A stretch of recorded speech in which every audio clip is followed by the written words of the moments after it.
ಸ್ನೇಹಿತರೆ ನಮಸ್ಕಾರ. ವಿಚಾರ ಬಂದು ಇವತ್ತಿದ್ದು ಫಾಲೂದಾ ಏನಂದ್ರೆ ಸ್ನೇಹಿತರೆ, ಈ ಸ್ಟ್ರೀಟ್ ಫುಡ್ಸ್ಗಳಲ್ಲಿ ಫೇಮಸ್ ಆದಂಥದ್ದು ಏನಂದ್ರೆ ಫಾಲೂದಾ ಅಂತೇಳಿ. ಏನಂದ್ರೆ ಫಾಲೂದಾ ಅಂದ್ರೆ ಅದರೊಳಗಡೆ ಐಸ್ ಹಾಕ್ಬಿಟ್ಟು ಅದಕ್ಕೆ ಡ್ರೈ ಫ್ರೂಟ್ಸ್ ಹಾಕ್ಬಿಟ್ಟು ವೆರೈಟೀಸು ಹಾಲು ಕೊಡೋದಂತೆ ಅಥವಾ ನಮ್ಮ ಬಾದಾಮಿ ಹಾಲು ಅಂತ ಹೇಳ್ಬಿಟ್ಟು ಸ್ಟ್ರೀಟಲ್ಲೆಲ್ಲ ನಿಲ್ಸಿರ್ತಾರೆ ಸ್ನೇಹಿತರೆ. ನಮ್ಮ ಕರ್ನಾಟಕದಲ್ಲಿ ಪ್ರತಿಯೊಂದು ಜಿಲ್ಲೆಯಲ್ಲೂ ಪ್ರತಿಯೊಂದು ತಾಲೂಕಲ್ಲೂ ಈ ಫಾಲೂದಾ ಬಿಸ್ನೆಸ್ ನಡೆಯುತ್ತೆ ಸ್ನೇಹಿತರೆ. ಎಷ್ಟು ದೊಡ್ಡ ಸ್ಕ್ಯಾಮ್ ಅಂದ್ರೆ ಸ್ನೇಹಿತರೆ, ಈ ಫಾಲೂದಾ ಅನ್ನೋ ಬಿಸ್ನೆಸ್ಸು ಒಬ್ಬನೇ ಒಬ್ಬ ಕರ್ನಾಟಕದಲ್ಲಿರೋ ಪ್ರಜೆ ಈ ಬಿಸ್ನೆಸ್ ಮಾಡಲ್ಲ ಸ್ನೇಹಿತರೆ. 99.99 ಭಾಗ ಬೇರೆ ರಾಜ್ಯದವರೇ ಆವರಿಸಿರುವಂಥ ಬಿಸ್ನೆಸ್ ಇದು. ಯಾವುದು ಈ ಫಾಲೂದಾ ಬಿಸ್ನೆಸ್ ಸ್ನೇಹಿತರೆ. ಕ್ಲಿಯರ್ ಆಗಿ ಕೇಳಿಸ್ಕೊಳ್ಳಿ ವಿಡಿಯೋ ಸ್ನೇಹಿತರೆ. ಈ ಫಾಲೂದಾ ಬಿಸ್ನೆಸ್ ಮಾಡೋಂಥವರೆಲ್ಲ ಮುಂಬೈ, ಪೂರ್ಣ, ಗುಜರಾತ್, ಈ ಉತ್ತರ ಪ್ರದೇಶಗಳು, ಬಿಹಾರ್ ಕಡೆಯಿಂದ ಬಂದಿದ್ದವರು. ಇವ್ರು ಏನ್ ಮಾಡ್ತಾರೆ ಸ್ನೇಹಿತರೆ, ಒಂದು ಮನೆ ಬಾಡಿಗೆ ಕಟ್ಟೋದು ಬಿಟ್ರೆ ಕರ್ನಾಟಕದಲ್ಲಿ ಒಂದು ಜಾಗಕ್ಕೆ ಬಾಡಿಗೆ ಕಟ್ಟಲ್ಲ, ಒಂದು ಜಾಗಕ್ಕೆ ಒಂದು ಟ್ಯಾಕ್ಸ್ ಹೋಗಲ್ಲ, ಒಂದು ರೆವಿನ್ಯೂ ಕರ್ನಾಟಕ ಗೌರ್ಮೆಂಟ್ಗೆ ಹೋಗಲ್ಲ, ಲೋಕಲ್ ಮುನ್ಸಿಪಲ್ಗೆ ಹೋಗಲ್ಲ, ಲೋಕಲ್ ಪಂಚಾಯತಿಗೆ ಹೋಗಲ್ಲ ಸ್ನೇಹಿತರೆ.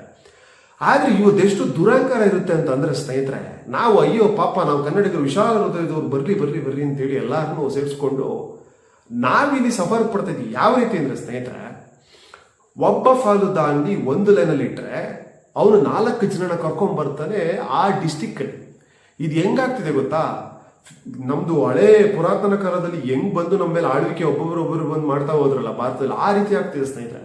ಏನು ಗೊತ್ತಾ, ಇವ್ರು ಬಳಸೋ ನೀರು ಸ್ವಚ್ಛವಾಗಿರಲ್ಲ, ಇವ್ರು ಬಳಸೋ ಐಸ್ ಕ್ರೀಮ್ ಸ್ವಚ್ಛವಾಗಿರಲ್ಲ, ಇವ್ರು ಕನ್ನಡ ಮಾತಾಡಲ್ಲ. 101% 100 ಕೊಬ್ಬ ಬಿಟ್ರೆ ಯಾರು ಕನ್ನಡ ಮಾತಾಡಲ್ಲ.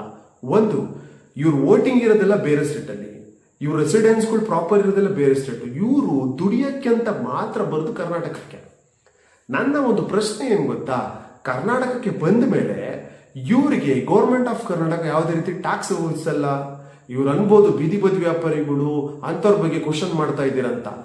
ಯಾವುದೇ ಒಬ್ಬ ಕನ್ನಡಿಗ, ಯಾವುದೇ ಧರ್ಮದವನಾಗಿರ್ಬೋದು ಕರ್ನಾಟಕದಲ್ಲಿರುವಂಥವನು ಈಚೆ ಸ್ಟೇಟಲ್ಲಿ ಹೋಗಿ ಬಿಸ್ನೆಸ್ ಮಾಡಬೇಕು ಅಂದ್ರೆ ಈ ರೀತಿ ಯಾವುದೇ ರೀತಿ ಬಿಸ್ನೆಸ್ ಮಾಡಲ್ಲ.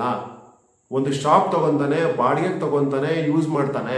ನೀವು ಹೋಟ್ಲು ಬಿಸ್ನೆಸ್ ತಗೊಳ್ಳಿ, ನೀವು ಫ್ರೂಟ್ಸ್ ಬಿಸ್ನೆಸ್ ತಗೊಳ್ಳಿ, ನಮ್ಮ ಕರ್ನಾಟಕದಲ್ಲಿ ಈಚೆ ಹೋಗಿ ಮಾಡೋಂಥದ್ದು ಪ್ರಾಮಾಣಿಕವಾಗಿ ಬಿಸ್ನೆಸ್ ಮಾಡ್ತಾರೆ. ಯಾವುದೇ ಧರ್ಮ ಆಗಿರಲಿ, ಯಾವುದೇ ಜಾತಿ ಆಗಿರಲಿ ಸ್ನೇಹಿತರೆ.